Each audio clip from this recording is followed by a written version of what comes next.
మరి ఈరోజు రాష్ట్రంలో అరాచక పాలన నడుస్తూ ఉంది. వ్యవస్థలన్నీ నిర్వీర్యమైపోయినాయి.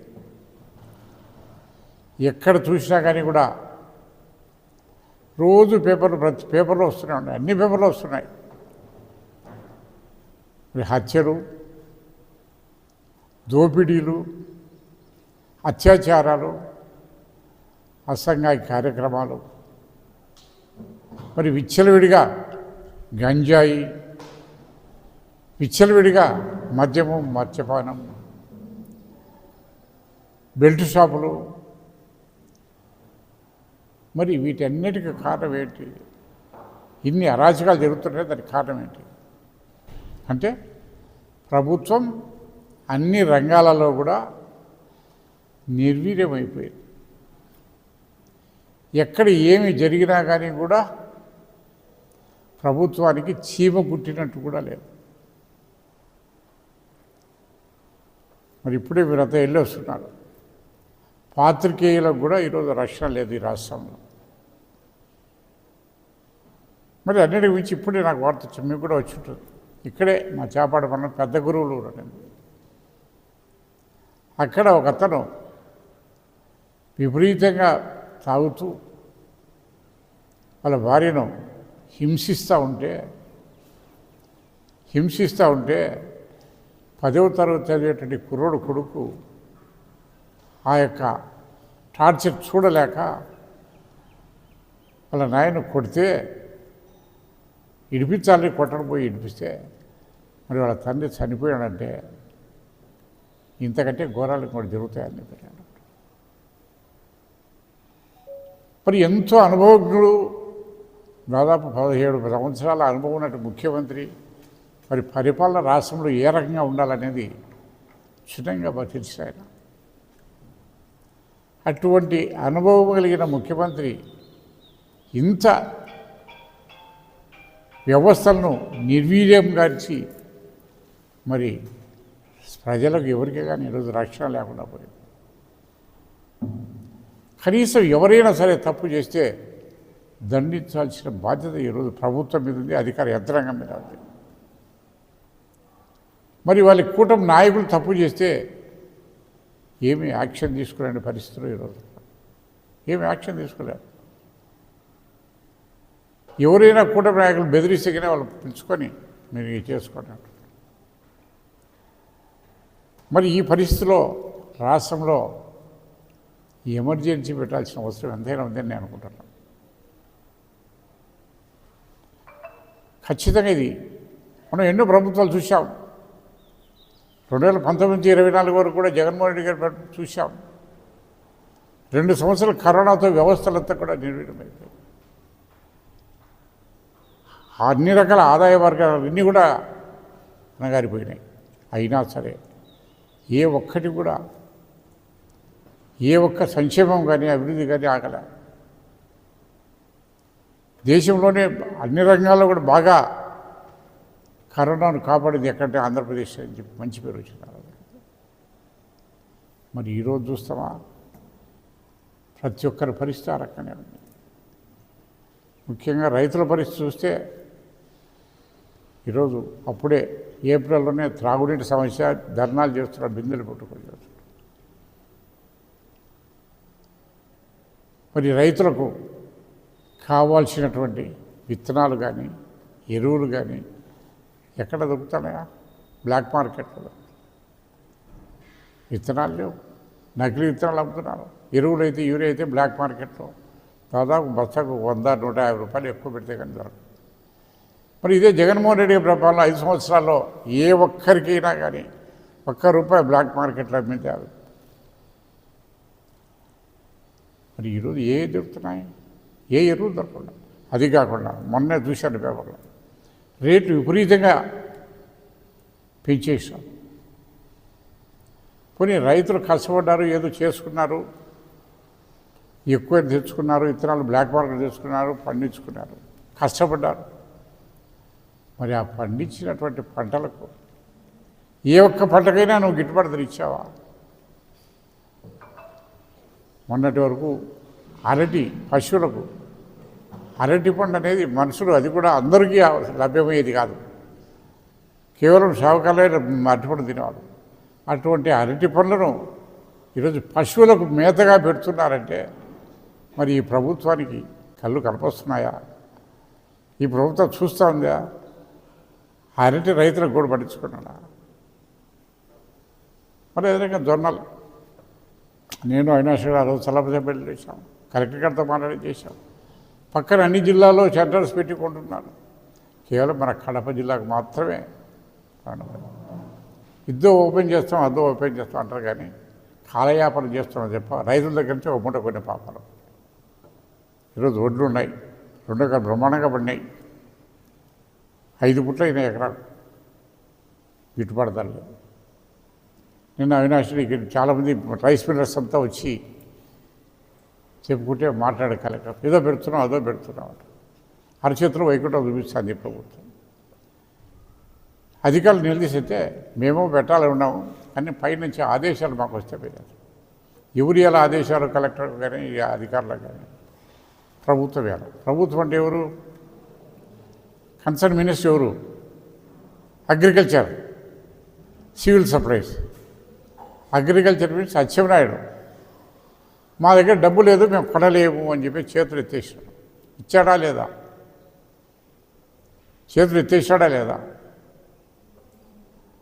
మరి ప్రభుత్వం గిట్టుబాటు ధర లేనప్పుడు ప్రభుత్వం కొనాల్సిన బాధ్యత ఈ ప్రభుత్వానికి ఉందా లేదా? లేదు మేము కొనమని చెప్పండి చేశాడు. ఇదే జగన్మోహన్ రెడ్డి పరిపాలనలో ధరల స్థిరీకరణ నిధి అని చెప్పేసి 3,000 కోట్లు పెట్టి ఆ రోజు ఏ యొక్క పంటకు గిట్టుబాటు ధర లేకపోతే అన్నీ కొన్నామా లేదా? శనగల దగ్గర నుంచి, పసుపు దగ్గర నుంచి, వరి దగ్గర నుంచి అన్నీ కొన్నాము. రైతులు ఎవరే కానీ ఇంత ఇబ్బంది పడ్డా. మరి ఈరోజు ఏ పంటకు కూడా గిట్టుబాటు ధర లేదు. రైతులు నిట్ట నిలున ముచ్చింది ప్రభుత్వం రైతుల దగ్గర. మరి నిత్యావసర వస్తువులు ఆకాశానికి ఎక్కినాయి. రైతుల దగ్గర మాత్రం కొనేవాళ్ళు లేడు, బయట మార్కెట్లో మాత్రం విపరీతంగా పెంచి పెడతారు. రైతులు పండించిన పంట గిట్టుబాటు ధర మార్కెట్లో వచ్చేదానికి రేట్లు డౌన్ చేస్తున్నారు. ఈ దళారీ వ్యవస్థను ప్రోత్సహిస్తూ ఉంది ఈ ప్రభుత్వం. దళారీలు ఏమి చెప్తే అది చేస్తున్నారు.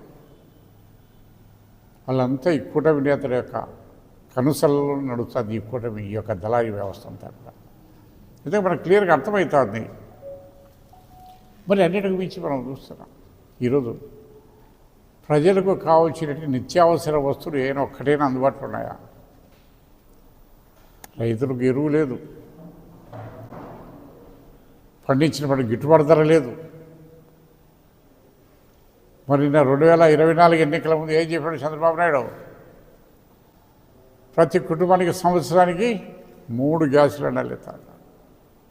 3 గ్యాస్ సిలిండర్లు ఇస్తాడు.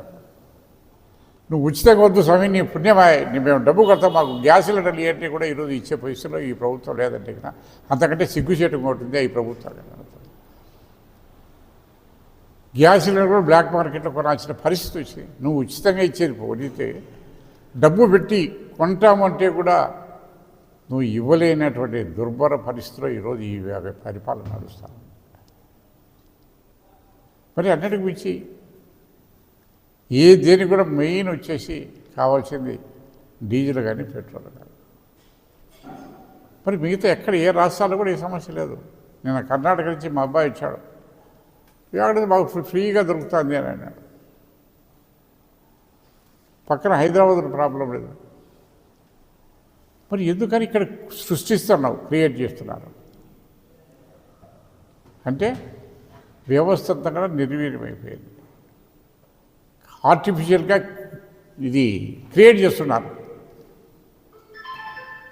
ఈ కొరతను క్రియేట్ చేస్తున్నారు ప్రభుత్వం. అన్నిటికి మించి ప్రభుత్వం యొక్క నిర్లక్ష్యం వల్లనే ఈ యొక్క కొరత ఏర్పడింది అని చెప్పేసి క్లియర్ కట్ ఎవిడెన్స్ దేవుడు మామూలు చెప్తున్నారు. నిన్న ఢిల్లీలో అవినాష్ రెడ్డి గారు కూడా ఆ ప్రిన్స్ సెక్రటరీ కలిసి వచ్చాడు.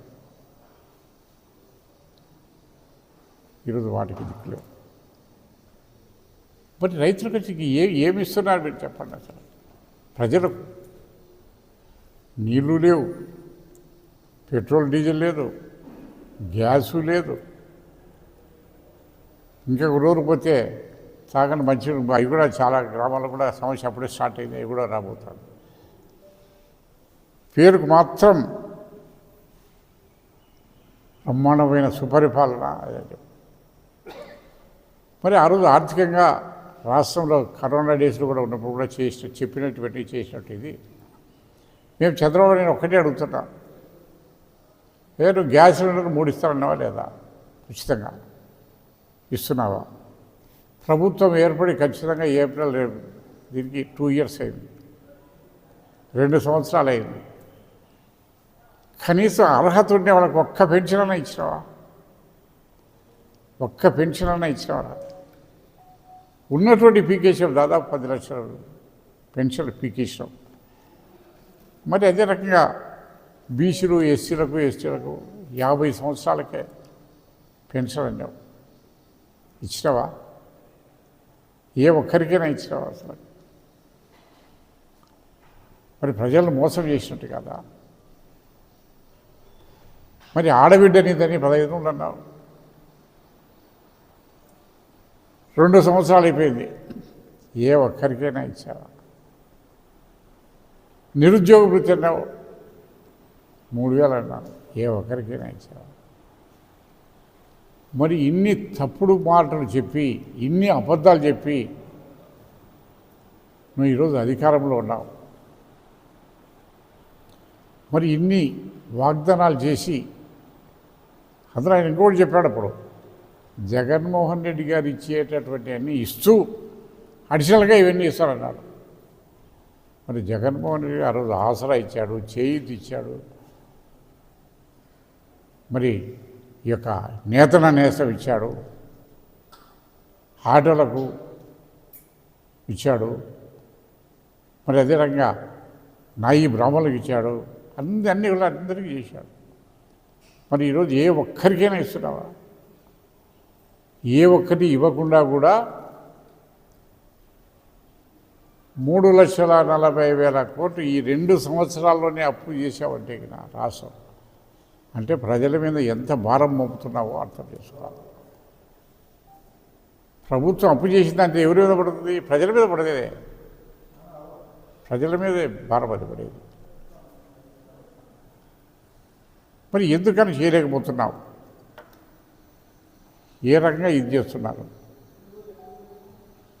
మరి ఇటువంటి పరిస్థితుల్లో ఈ చేతగాని ముఖ్యమంత్రి ప్రజల సమస్యలు తీర్చలేని పరిస్థితుల్లో, ప్రజల అవసరాలను గుర్తించలేని పరిస్థితుల్లో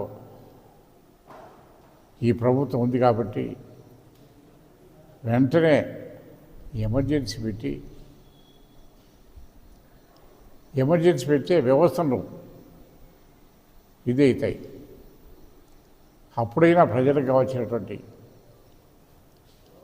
నిత్యావసర వస్తువులు కూడా దొరికేదని లేని పరిస్థితిలో దొరికేదానికి అవకాశం వస్తుంది. మరి ఈరోజు చూస్తున్నాం, నిత్యావసర వస్తువులు అంటే ఏది? తాగే నీళ్లు కానీ, భోజనం కానీ, లేదా గ్యాస్ కానీ, ఇవి కానీ. ఈరోజు నిత్యావసరం అంటే ఏదంటే మందు. దానికి మాత్రం కుదరలేదు. ఊరికి ఇంతకుముందు మేము ఇంటింటికి అడిగి బియ్యం ఎట్టిస్తానేమో, డోర్ డెలివరీ ఇస్తానేమో, ఇప్పుడు మందు ఇస్తాను డోర్ డెలివరీ. మెయిన్ కారణం అదే. ఈరోజు ఇన్ని అకృత్యాలు, ఇన్ని మానభంగాలు ఇన్ని జరుగుతున్నాయంటే కారణం గంజాయి, మందు.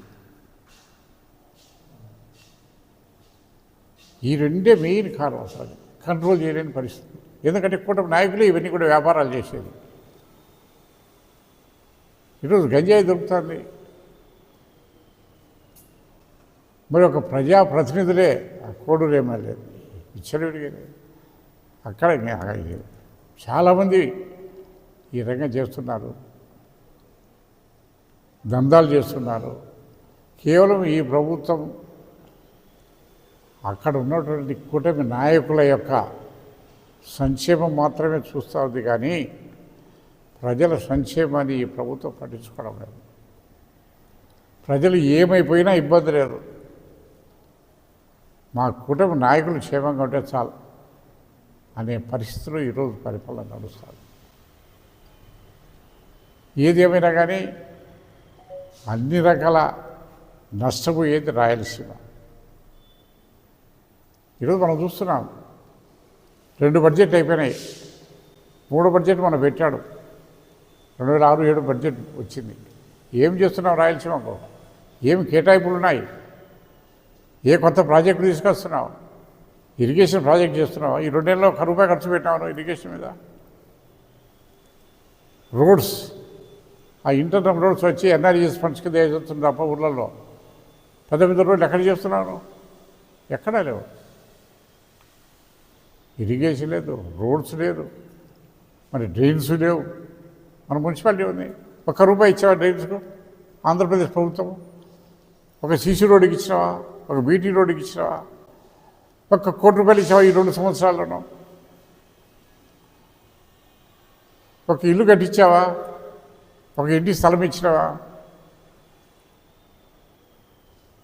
ఏమి లేదు. జరిగేదంతా ఒకటే.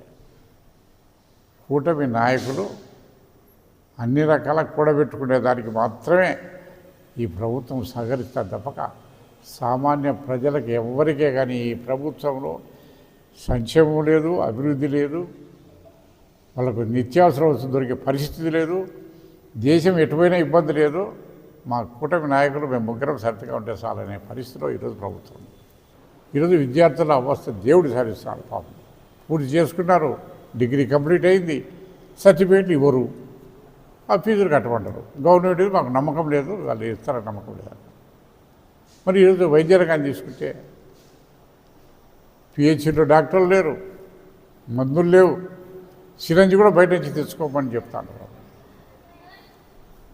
మరి ఆ రోజు ఎన్ని పిహెచ్సీలు కట్టించాం? అర్బన్ పిహెచ్సీలు కానీ రూరల్ పిహెచ్సీస్ కానీ ఈరోజు ఒక్కటైనా వచ్చిందా?